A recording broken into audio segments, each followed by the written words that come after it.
All right. I am calling to order our regularly scheduled meeting of the Intergovernmental Relations Committee. My name is Elizabeth Glidden. I'm the chair of this committee, and I'm joined today by council members Warsami, Frey, and Andrew Johnson, and we are a quorum of the committee.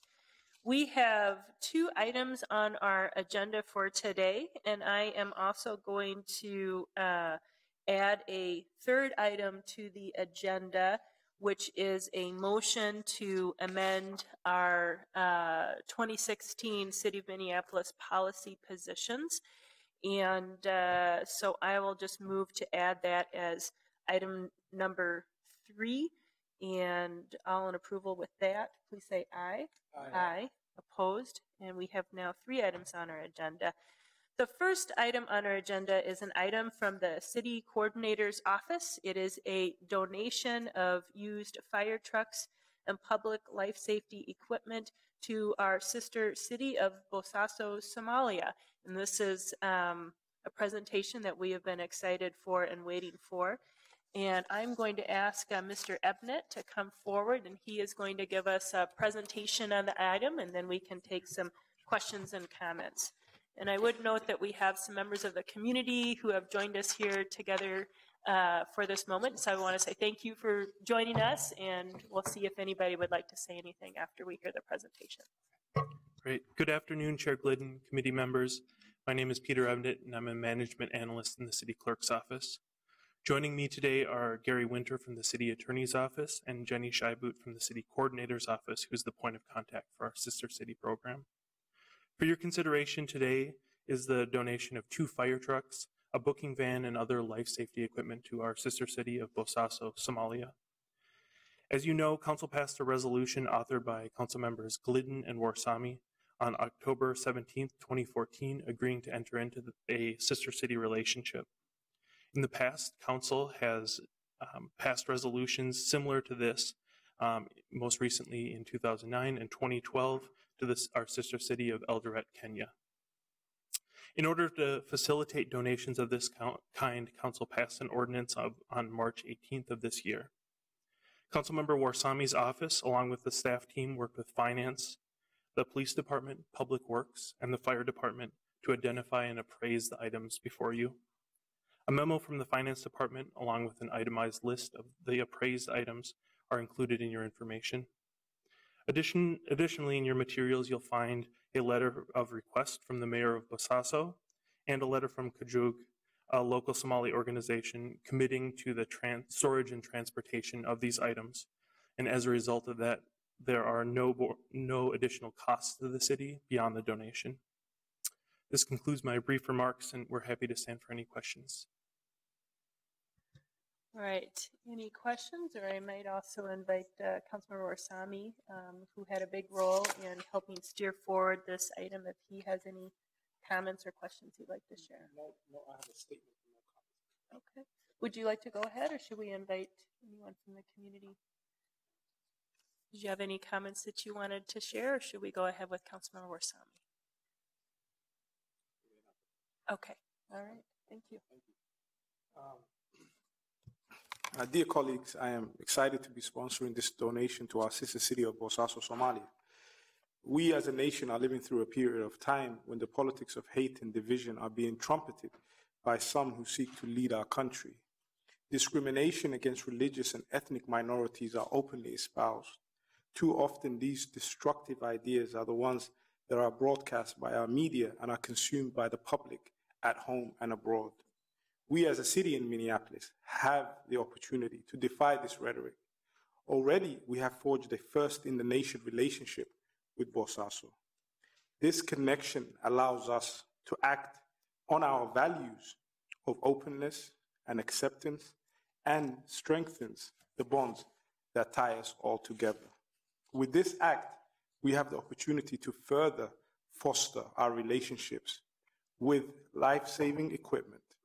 This equipment, which has passed out of usefulness to us, will be put to use protecting our friends in Somalia.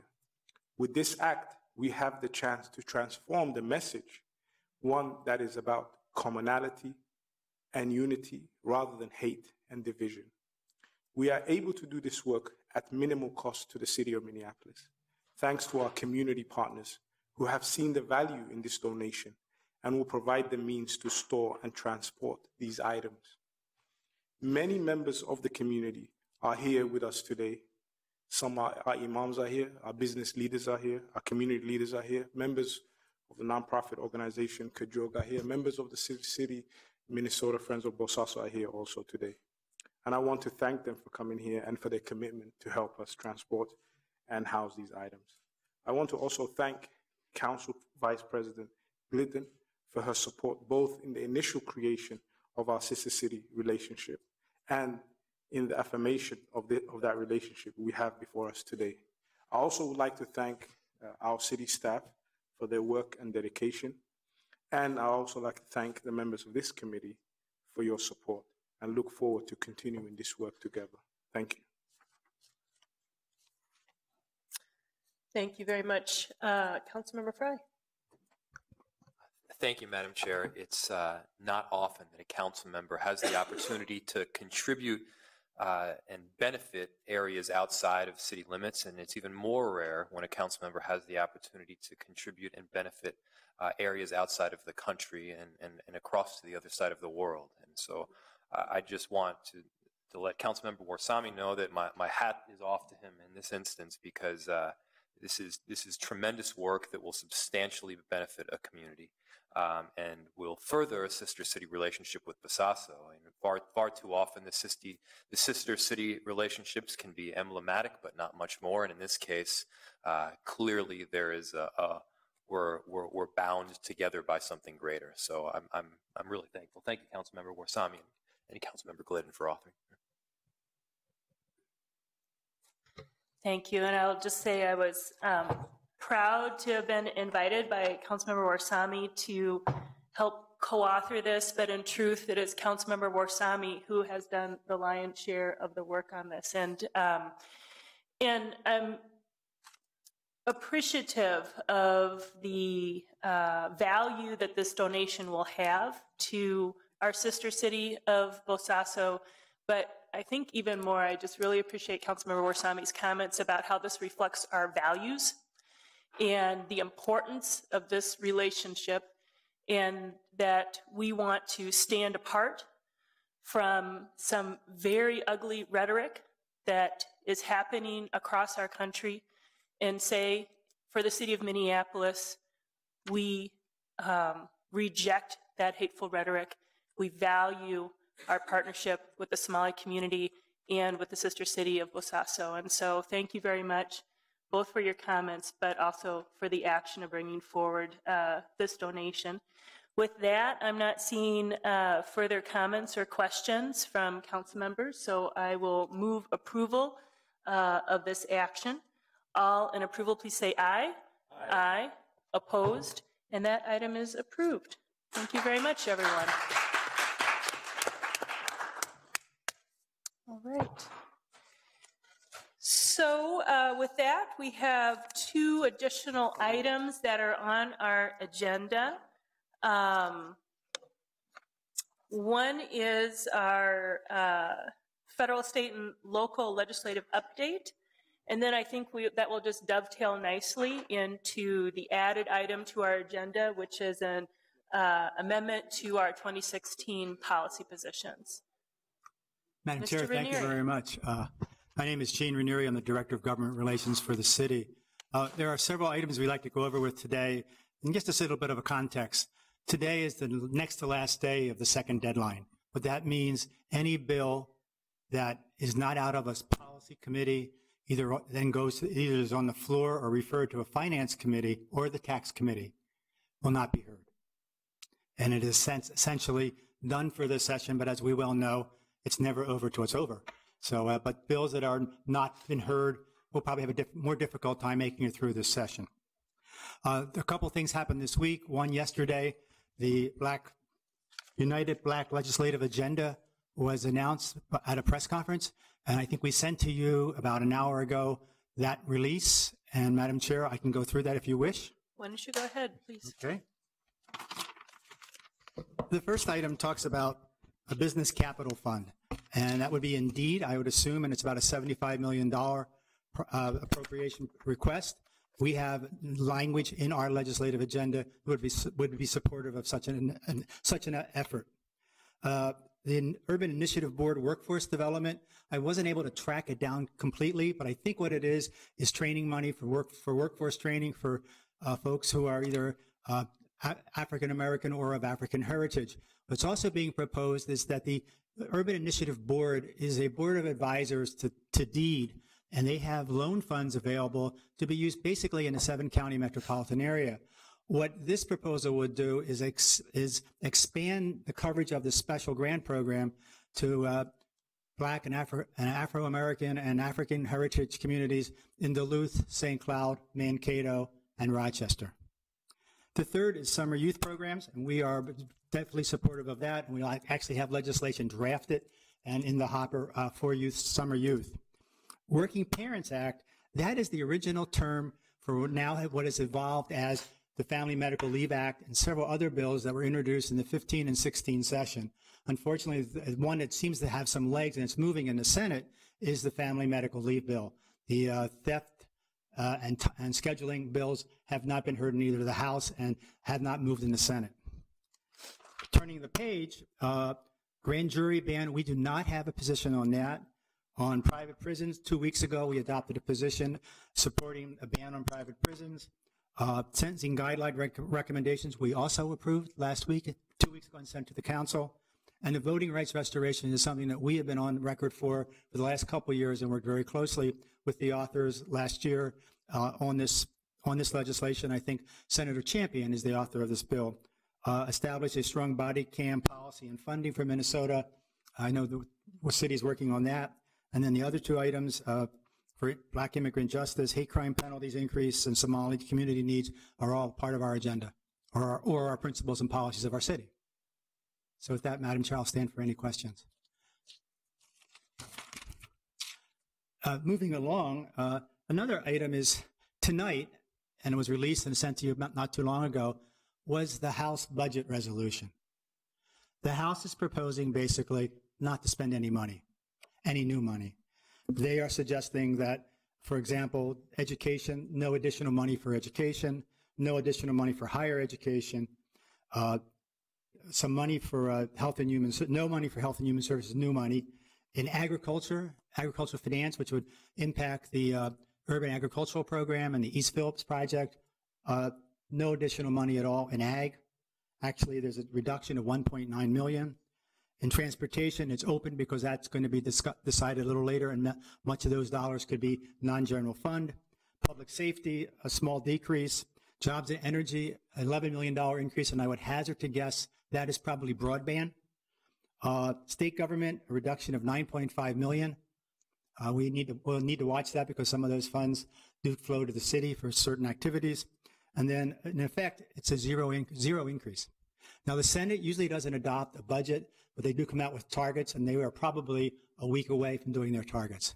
But at this time, it looks like there won't be a lot of additional dollars available for activities, at least from the House. I'll stand for any questions. The next issues are the Metropolitan Council. As you're aware, we have positions on the Met Council. Yesterday, Senator Dibble had a bill that basically, when it was introduced, had county commissioners sitting on the council. He had amended that bill completely yesterday. He had a delete all amendment. What he did was basically allowed for or permitted, starting in 2019, to stagger terms for council members. He also focused on the nomination process. How do we nominate and select members of the Met Council? He agreed to have a 13-member screening committee. 7 of those members will be appointed by the governor. 3 would be appointed by metro cities, and 3 would be appointed by the Association of Minnesota Counties. That group would screen members, have hearings, and send 3 names from each district to the governor. They would publicly notice the names of the people, their backgrounds, and their experience and their expertise. And then the governor, after receiving the names, has 14 days. After 14 days, would then make the appointments. Also in that bill is a section added that would establish an equity task force. That equity task force would be advisory to the Met Council. It would be required to establish an equity policy plan and then make that recommendation to the full Met Council next year. It would also be required to look at bus routes, how to best get bus routes, transit routes from areas of concentration of poverty to where there are jobs. And the third was to look through the policies of the Met Council and see how equities would be able to be intertwined in some of their programs. That bill did pass. It was sent to the floor. Over in the House, it's a little different.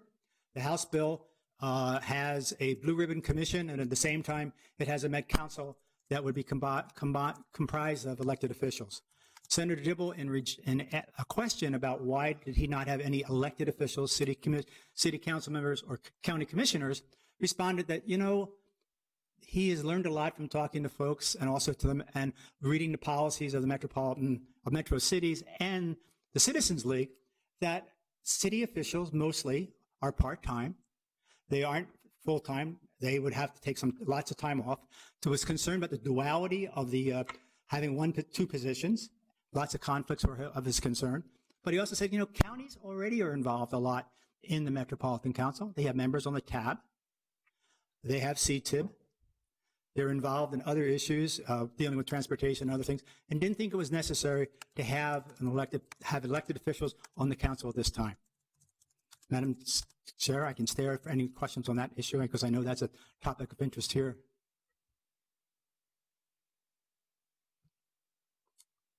Other issues that are up, we've been talking.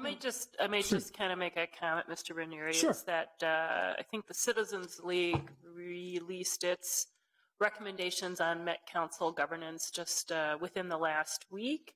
And so as I'm kind of understanding the outline of Senator Dibble's bill, it seems fairly in line with the Citizens League's recommendations. And Madam Chair, I agree with you, and I think maybe in a subsequent meeting we might want to have the Citizens League come and discuss their proposal and their recommendations and how they got there. That would be great. Their executive director was there yesterday, and he also testified.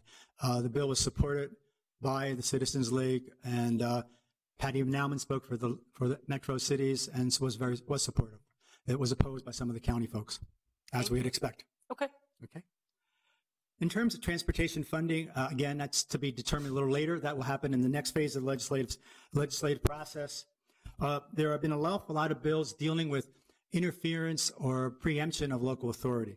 And in the last couple of weeks, my staff and we have been spending a lot of time trying to have those bills sort of not move forward. Several bills were introduced by either interest groups or others to sort of limit the authority of cities throughout the state to do certain things. For example, one of the bills was introduced that would really have cities have little or no role in managing the public right-of-way when it came to installing small cellular facilities on light poles or within the public right-of-way. That bill was opposed strongly by the League of Cities. We also worked with them. Our city attorney's office really helped out on that and did some memos for us.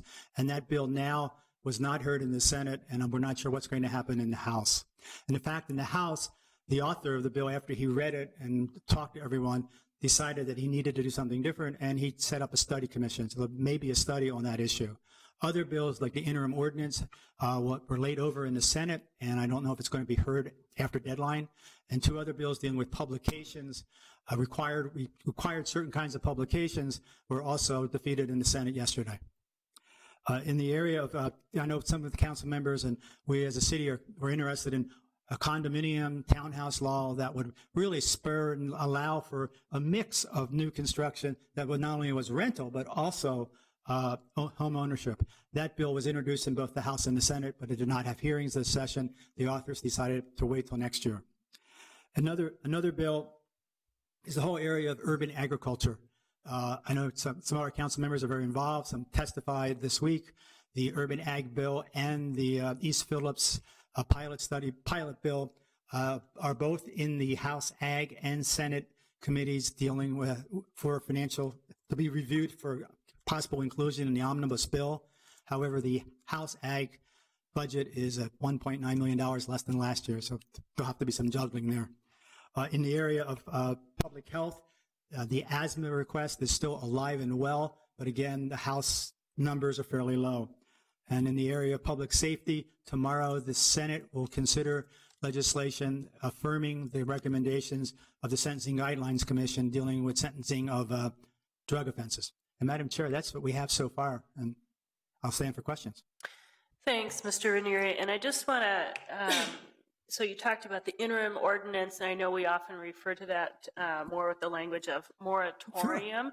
Sure. And just to make sure there is clarity for council members is that my understanding is that we have been actively reflecting an opinion in opposition to the interim ordinance based on our specific language that objects to state interference in areas of local control, such as this, and along with several other bills that try to control cell tower placement and other things like that, that I think are very often typically believed to be local control.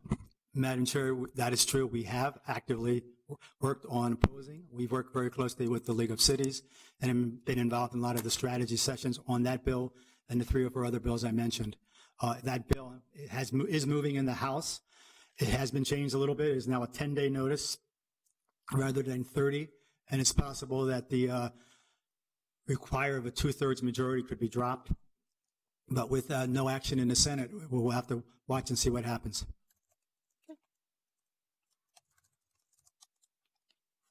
I'm sure I have nothing else for now. But we would like to, in 2 weeks, maybe do a little bit more in-depth, because by that time, the period of policy bills would be done, and we'd be getting into taxes and bonding. Okay.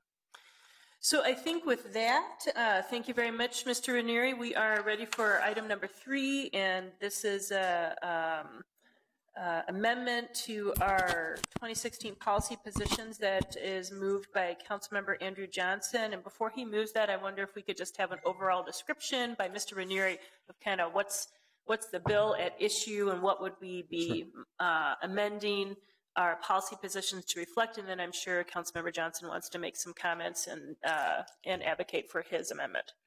Madam Chair, not too long ago, like last week, a bill was introduced in the House that caught a lot of folks' attention. And it was because they looked at the first line and saw who the authors were, Representative Wagenius and Representative Draskowski.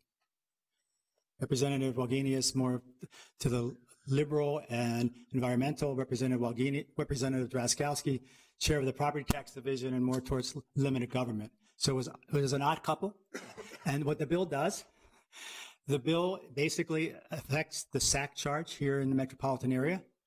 And what it does is says that if a restaurant, and they define restaurant or drinking establishment to be a cafe, restaurant, coffee shop, adds or expands its outdoor seating and that doesn't require an additional restrooms or pipes to connect to the sewer system, SAC shouldn't be charged. That bill was heard in subcommittee of the Met Council on Wednesday in the House. It passed out yesterday, Government Operations, and it is on its way to the floor. Over in the Senate, we're still waiting to get the bill introduced, but that's where we are. It was supported by the restaurant industry, representatives of the restaurant industry, local folks from all over the city, but the 12th Ward, also folks from the liquor industry. It was opposed by Met Council and Metro Cities, concern being that it was subsidizing one group over another, and therefore it would increase fees for others. And what was noted was that there is currently now a 75% reduction on SAC charges for outdoor seating areas and patios. And Councilmember Johnson was there both times and spoke. Okay, Councilmember Johnson, do you want to move your amendment and speak to it? Madam Chair, I'd like to move this amendment forward and certainly speak to it. And I do want to clarify, I did actually have a chance to talk with Met Council after the hearing, and they were very clear they do not oppose this, but they also do not support it either. They don't have an official position on it. They just want it to be it, and that's why I believe his name is it Judd? Judd? Madam Chair, it's Judge Shettinan is the legislative liaison for the Metropolitan Council. He assured me if they were opposed, he would have been the one testifying. So he said they weren't opposed to it at this time, but they're just taking a look at it. And I was glad it actually passed unanimously out of committee. It's great to see such a bipartisan effort. I know all my colleagues certainly know about SAC fees and the burden they place on businesses. And even with the 75% discount for the SAC fees for outdoor seating, there's a lot of businesses that just choose not to put sidewalk seating out there. They don't put patio seating out there because it just doesn't make economic sense for them.